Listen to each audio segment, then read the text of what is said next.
Mawakili wanaowakilisha walalamishi wakuu katika kesi ya kupinga matokeo ya uchaguzi mkuu Raila Odinga na Martha Karua wameitaka mahakama ya upeo kubatilisha matokeo hayo, wakidai kuwa tume ya uchaguzi IEBC ikiongozwa na Wafula Chebukati haikuendesha shughuli hiyo kulingana na katiba.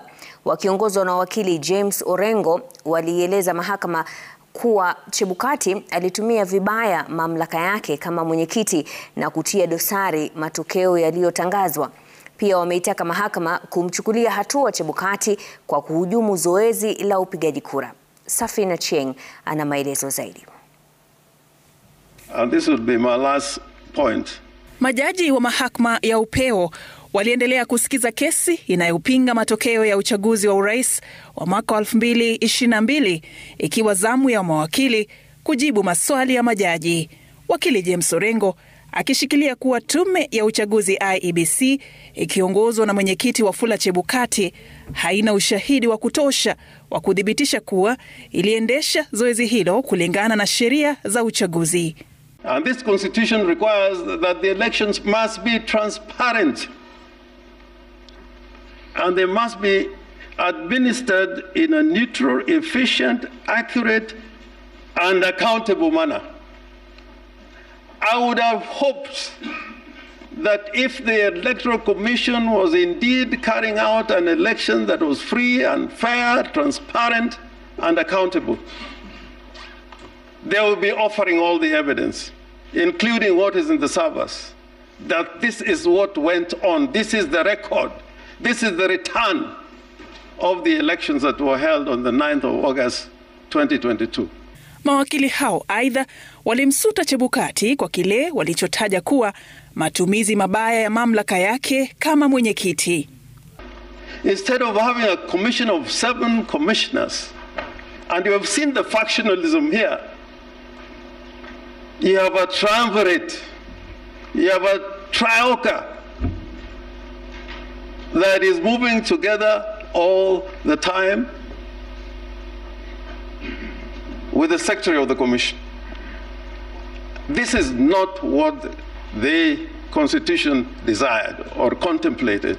With due respect, all those commissioners are appointed, well, not at the same time, but go through the same rigorous process.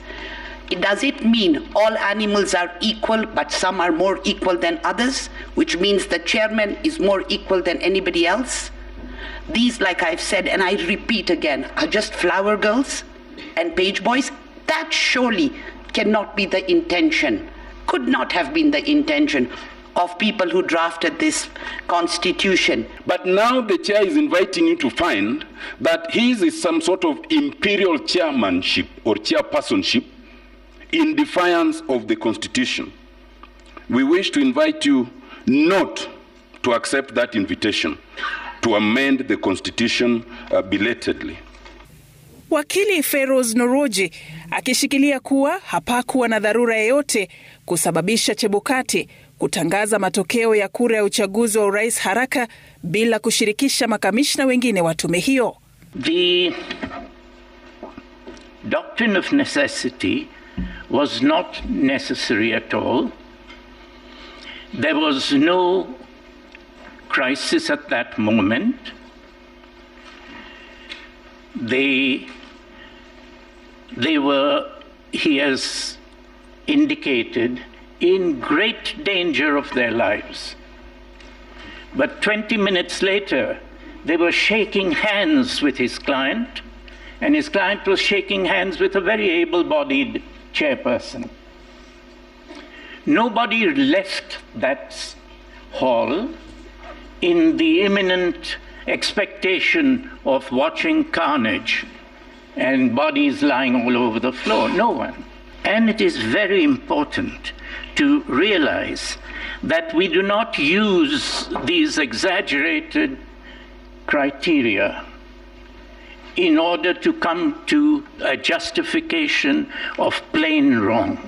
Walalamishi katika kesi hiyo wanaitaka mahakama sio tu kubatilisha uchaguzi huo, bali pia kuwachukulia hatua za kisheria wale wote walioisambaratisha shughuli hiyo. I urge this court with all the humility that although this is a petition basically under Article 140, as defenders and protectors of this Constitution, you, with respect, cannot allow what has happened at IEBC to go without some kind of action in the lines that was suggested by my learned senior, Firoz Nordji. Impunity must be punished. Impunity must be punished. Where it is established that a state officer is subverting the Constitution and the rule of law, the court's hands are not shackled by procedural niceties. This is the beauty of this Wanjiko Constitution that we have. It's transformative, and some people say it's a very overused word, but in these circumstances it's ideal and can bite when occasion demands. The toothless bulldog is long dead and buried.